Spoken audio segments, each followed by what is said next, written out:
چه آقای خوشتیپی، میشه مزاحمت بشین؟ اوهو چه اشوه‌ای هم میاد. نازتو میخرم. چند؟ من متأهلم، اگه آدرس میخواین بگین کمکتون کنم، اگه نه که بفرمایید. آره دنبال ورودی قلبت میگردیم. بابا صفر نگیر، زن داری دیگه. این ادعا چیه؟ رفیق منم شوهر داره. بیا بالا بریم یه دوری بزنیم، شاید خوشت اومد.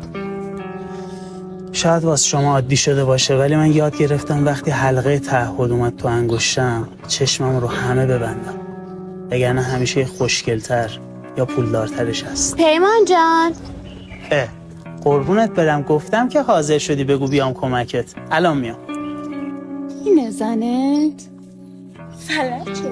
آره 2 سالی هست اینجوری شده، ولی من یادمه وقتی پاش سالم بود چجوری پا به پام میومد و پای عشقمون وایستاد.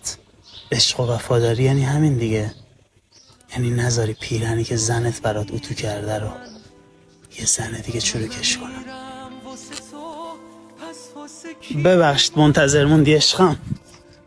اونا کی بودن پیمان؟ هیچی فرداد شم، گم شده بودن، آدرس دادم بهش. من دلی دوست دارم به خدا، خیلی دوست دارم به خدا.